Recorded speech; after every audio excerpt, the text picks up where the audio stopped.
ओम नमो भगवते वासुदेवाय नमः। आषाढ़ माह के शुक्ल पक्ष में आने वाली एकादशी को देवशयनी एकादशी के नाम से जाना जाता है। धार्मिक शास्त्रों में एकादशी व्रत का विशेष महत्व बताया गया है। कहते हैं कि जो व्यक्ति एकादशी का व्रत रखता है उसे श्री हरि विष्णु की कृपा प्राप्त होती है और जीवन में सारी परेशानियां दूर हो जाती हैं। देवशयनी एकादशी जैसा कि नाम से ही ज्ञात होता है कि इस दिन से भगवान विष्णु योग निद्रा में चले जाते हैं और इसके 4 महीने बाद देव उठनी एकादशी पर पुनः निद्रा से जागते हैं। तो दोस्तों, आज की वीडियो में आप जानेंगे देवशयनी एकादशी कब है, शुभ मुहूर्त, व्रत पारण, देवशयनी एकादशी पूजा विधि, महत्व और व्रत कथा के बारे में आप आज इस वीडियो में जानेंगे। देवशयनी एकादशी 2024 दिन। देवशयनी एकादशी 17 जुलाई 2024 बुधवार को है। इस दिन से चतुर्मास शुरू हो जाएंगे। देवशयनी एकादशी को हरिशयनी एकादशी, आषाढ़ी एकादशी, पद्मनाभा एकादशी के नाम से भी जाना जाता है। मान्यता है जो भी देवशयनी एकादशी का व्रत करता है उसे नर्क नहीं जाना पड़ता, वह यमलोक की यातनाओं से मुक्त होकर वैकुंठ धाम को जाता है। देवशयनी एकादशी शुभ मुहूर्त।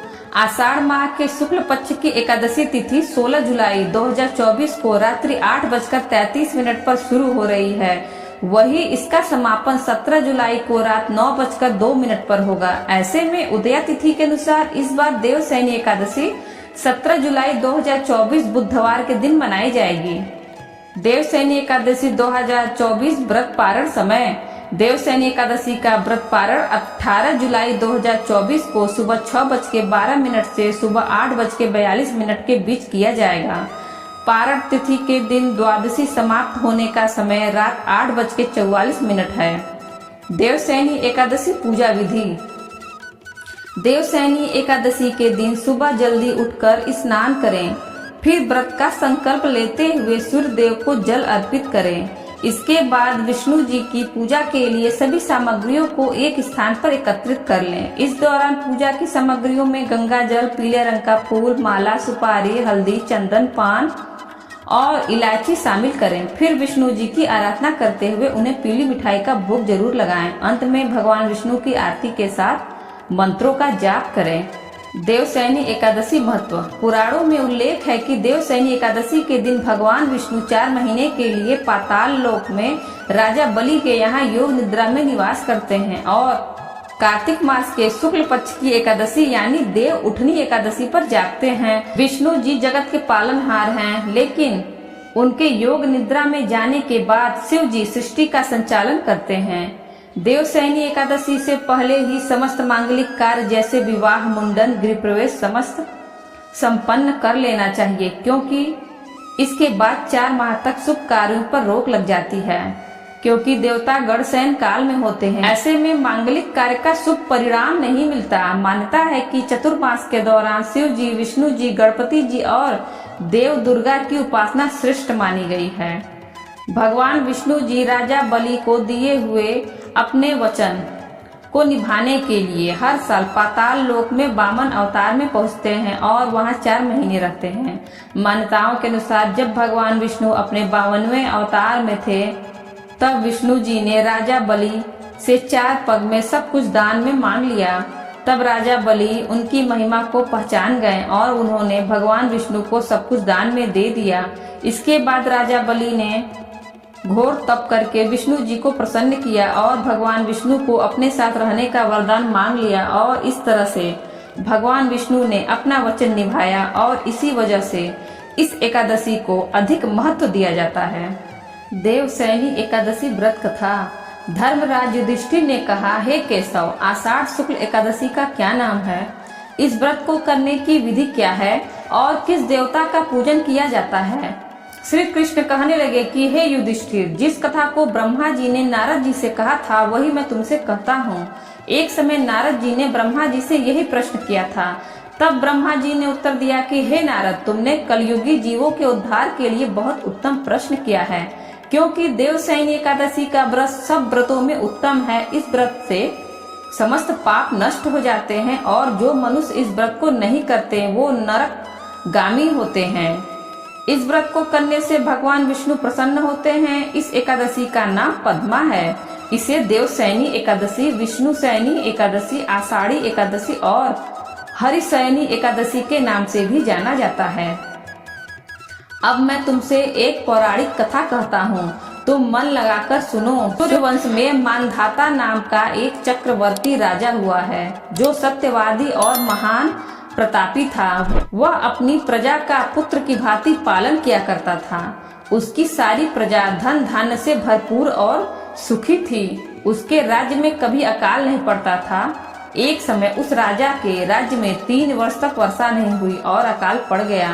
प्रजा अन्न की कमी के कारण अत्यंत दुखी हो गई। अन्न के न होने से राज्य में यज्ञ आदि भी बंद हो गए। एक दिन प्रजा राजा के पास जाकर कहने लगी कि हे राजा, सारी प्रजा त्राहि त्राहि पुकार रही है, क्योंकि समस्त विश्व की सृष्टि का कारण वर्षा है। वर्षा के अभाव से अकाल पड़ गया है और अकाल से प्रजा मर रही है। इसलिए हे राजन, कोई ऐसा उपाय बताओ जिससे प्रजा का कष्ट दूर हो। राजा मानधाता कहने लगे कि आप लोग ठीक कह रहे हैं, वर्षा से ही अन्न उत्पन्न होता है और आप लोग वर्षा न होने से अत्यंत दुखी हो गए हैं। मैं आप लोगों के दुख को समझता हूँ।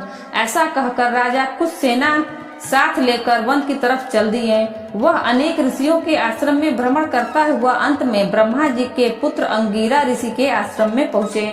वहाँ राजा ने घोड़े से उतरकर अंगिरा ऋषि को प्रणाम किया।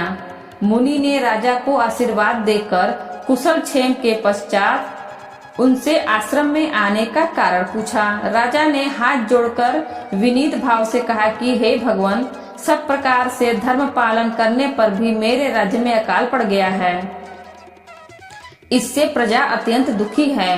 राजा के पापों के प्रभाव से ही प्रजा को कष्ट होता है। ऐसे शास्त्रों में कहा गया है, जब मैं धर्मानुसार राज्य करता हूँ तो मेरे राज्य में अकाल कैसे पड़ गया। इसके कारण का पता मुझको भी अभी तक नहीं चल सका। अब मैं आपके पास इसी संदेह को निवृत्त कराने के लिए आया हूँ। कृपा करके मेरे इस संदेह को दूर कीजिए, साथ ही प्रजा के कष्ट को दूर करने का कोई उपाय बताइए।